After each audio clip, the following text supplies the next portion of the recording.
Hi, y'all. It's been a while. I think 2 weeks now since my last recording, and to be honest, life has been lifing. Oh, but God has been so faithful, you guys. God has been so faithful. Sometimes we take for granted the gift of life that we go to bed. My sister said it so perfectly, and I wish I can iterate it the same way she did. She said, sometimes we go to sleep and wake up every morning not realizing the miracle that it is that we went to sleep and we were able to wake up in the morning. It's such a miracle. There's so many things that trespass during the night that we're unaware of, but God just guides us.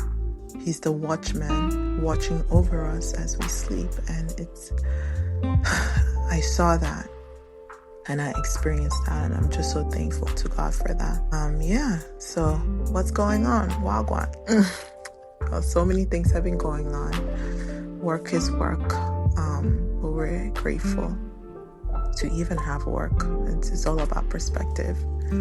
And lately I've just been thinking, and I've always done this, but more, I guess I'm doing it more as of late. Just realizing the power of names, the names we call people, the names we call ourselves, the way we walk in that name. There is a power in a name. This last couple of weeks, a very good friend of mine had her baby, and she's part of a culture, the Yoruba culture, where they have a whole naming ceremony. They have to wait a whole week, and the names are long. I lost count of how many names that her child has. They were listing and all these names, and it's such a beautiful ceremony. The family rejoiced, the family was just so happy. We prayed, we thanked God for this child, this miracle, and dedicated the child to God, and then gave the child all these names. And it was just so beautiful to witness. I believe it was my first naming. I don't think it's the first one, but like the first one I had paid attention to. And it's just interesting to walk through that process and what that is, the intentionality behind that. And I just thought about the names that we even bear. So I went back thinking about my name and what that means.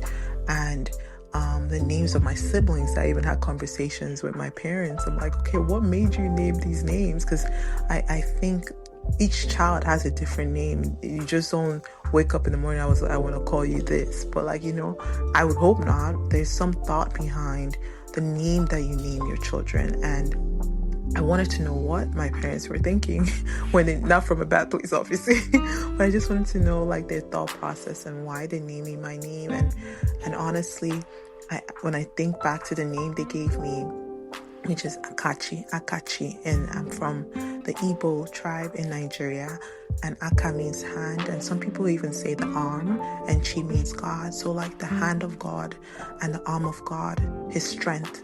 Right? That's what the arm of God represents, at least what I've seen in the Bible. And his outstretched hand, his hand is helping, his hand is delivering, his hand is rescuing his children from Egypt to Canaan, to the promised land. It's just amazing to see what God does for his children, and realizing the power in that name. I'm like, wow, God's hand has been upon my life from birth. He's been with me, he's protected me, he's shielded me. And sometimes we take that for granted. But I'm realizing there is a power in that name that I bear, in all the names that we bear. And I'll ask you to go back and reflect, or even ask questions of your family members, why was I named the name that I was named? And reflect on how God has shown up in that particular way for you in your life. And I was actually listening to a sermon. Well, actually, it was a conference, the Just Us Girls Conference by Pastor Mildred Kinsley Okonkwo, and they had a couple of speakers. It really blessed me, that conference. And one of the speakers was saying that every promise of God is a naming ceremony. I'll say it again. every promise of God is a naming ceremony. And I was like, it hit different. I was like, let me just think about that. Every promise of God is a naming ceremony, because as I was mentioning in the previous recordings, that each time God does something for us, there's a new name that comes out of that. Each time God fulfills a promise for us, or not even if each time God sees us through a situation, each time God walks alongside us through a circumstance or a season of our lives, there's a naming ceremony in that process, in that fire, as some may call it, right? In that refining process that we go through with the Lord.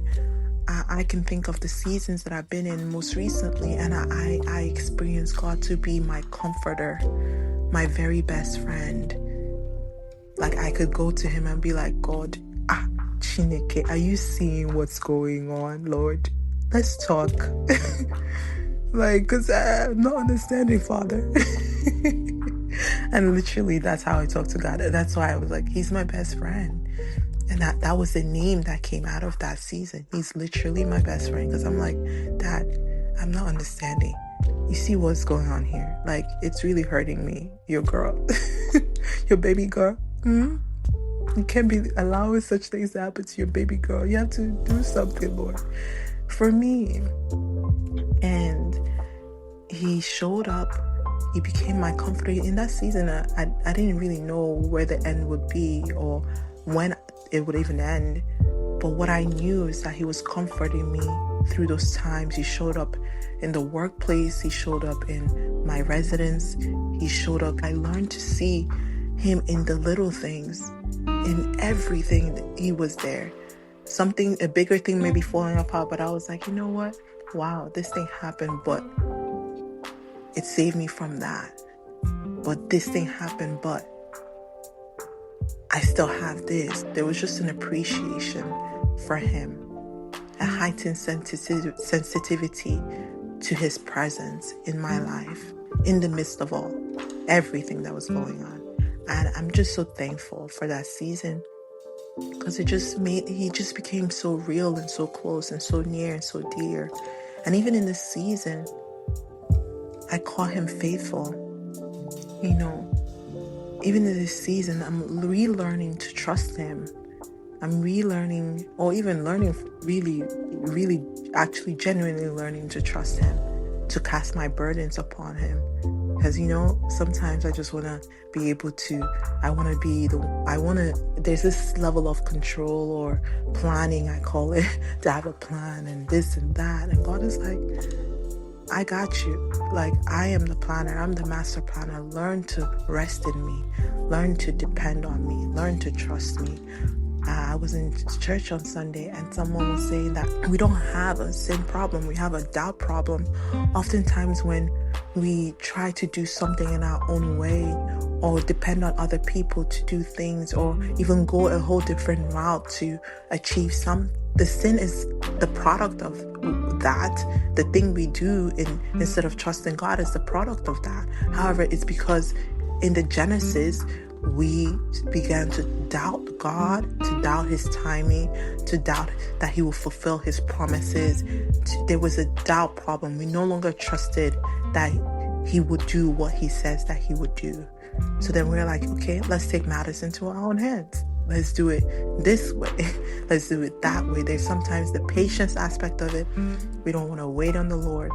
And can I tell you something real? It's not easy. I'm being honest.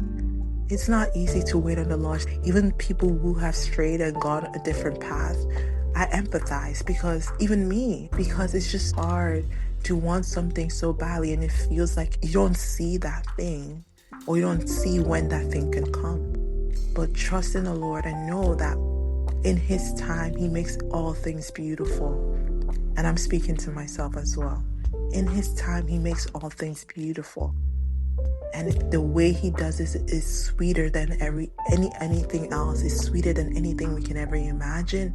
It's just so sweet, because he's just a master creator. He does it in a way that you could never understand, like you could not even comprehend. And you're just like, God, what?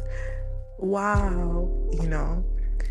So just trust in him. And I'm telling myself that because I need to trust him. I really need to trust him in this season. There's just so many things just going on, and I need to trust him and trust that he will always be there. He will never leave or never forsake me. And that's promise. That promise is real for all of us. When you go into the Bible is full of so many promises. And that's something that I even want to do. Just go in and see all the promises of God in the Bible. What did he promise? Beginning the promises of Abraham, the promises of Jacob. What did he promise? What did God say? What did he promise the Israelites? What did he say? What did he promise us as believers? What did he say to us? Hold on to that promise because he's a promise keeper. He's a faithful God. He's a way maker. And I'm learning that right now. And I'm thanking God for the process that he's taking me through in this season. It's remarkable. It's not easy. It's not easy. It's not easy. But we trust him anyway. Bye for now.